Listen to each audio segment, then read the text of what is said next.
Hi again, guys. This is kind of a supplement to the video we've just done on my rack rig and Axe FXs and Kempers and stuff. And this is actually to concentrate on the sounds of some of the analog preamps in the rig. So we've got an Axe FX. You're hearing the sound straight from the Axe FX out into the computer, into Pro Tools, but I'm monitoring through a Mesa Boogie 5050 and EV speakers, but it's pretty quiet, I mean, it goes very loud.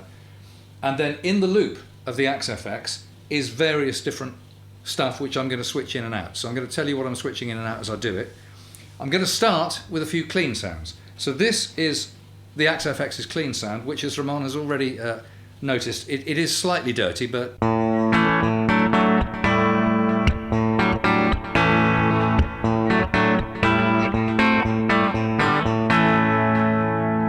so that's the Axe FX's clean sound, and fairly quickly, because I've got these programmed in, only take me a second, I can go to the Groove Tube's clean sound.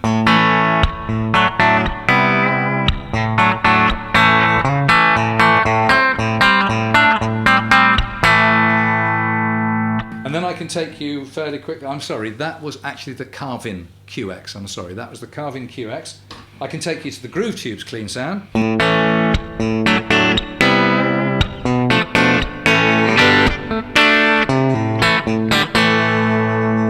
And then to the Soldano Caswell's clean sound, which is there.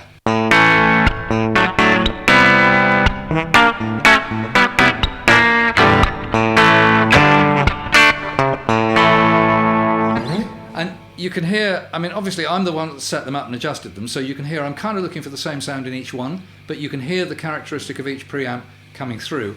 What I can feel playing the guitar is I can also feel the springiness of playing into tube preamps, which I didn't feel when I was playing through the Axe FX at the start. So those are the clean sounds. What I thought we might do is the same, quickly, with crunch and then with lead. So, with a little more tapping and dancing around, I think we should have the Axe FX playing crunch.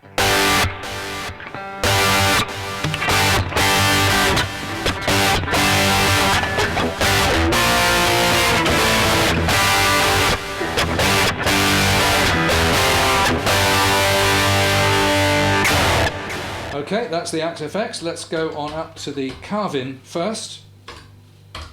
This is the Carvin. I haven't used this sound for a while, so I've got no idea what it's going to sound like.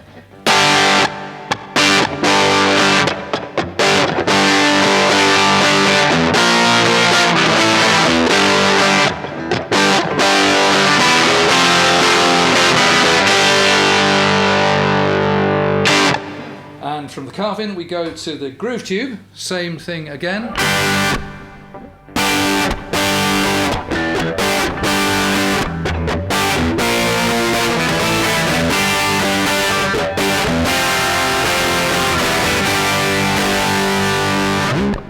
And finally the Soldano Crunch.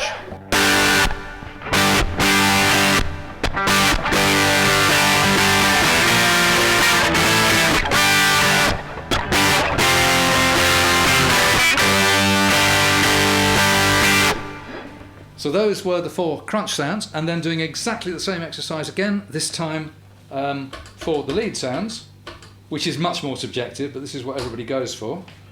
So this, once again, is the lead sound that I used to use with the Axe FX when I gigged in the covers band for years.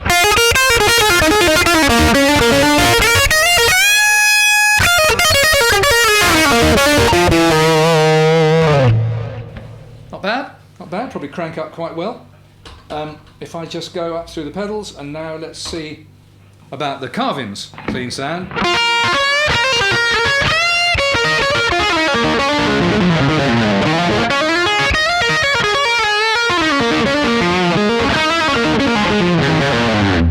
It's got a really satisfying, around the kind of middle lower strings, it's got a really satisfying boof to the note. Quite like this Carvin. It's got loads of tubes in it, it's got loads of processing, but quite like it. The Groove Tube lead sound, which for years before the Axe FX was my favourite go-to sound.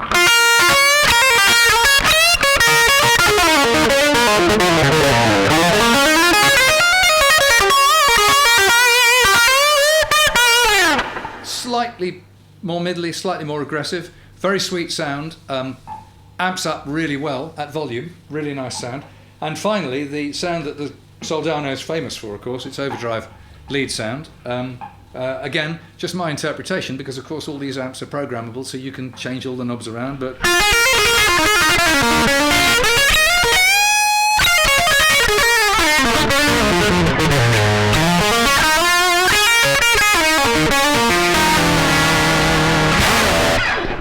So that's the sounds. I would have to say, having played those just now, and it's the first time in quite a long time I've actually A-B'd all these sounds, I would say my favourite sound was the groove tube lead sound. But that's a little bit to do with the levels, because getting the exact levels between all these patches is a nightmare. It's a self-inflicted nightmare, but it's a nightmare. But I would say that the groove tube probably sounds best. I know from playing experience that this groove tube, the clean channel, it feels like you're playing a blackface Fender combo. It's got that springiness in the sound and in the feel under the fingers.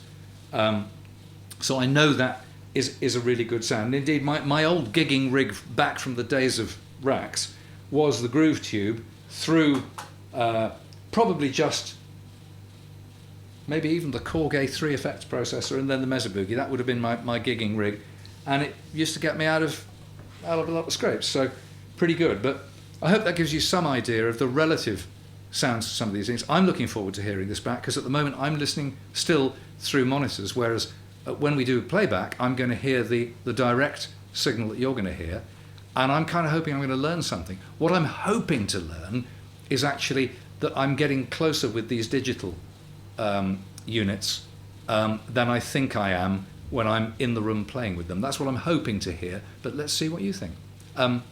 Please feedback. This is quite an emotionally sensitive video. This is going to wind some people up. What's this bloke and all his gear, and how can he, hold forth about this kind of stuff, and what's his opinion worth, and all the rest of it. And that's all fair enough. Your opinion is just as valuable as mine. But I'm really interested to see how this one falls, because you must have picked up by now that I've got all this kit, I've sunk all this dough into it, and I'm deeply uncertain about it. So see where you go. Thanks for watching.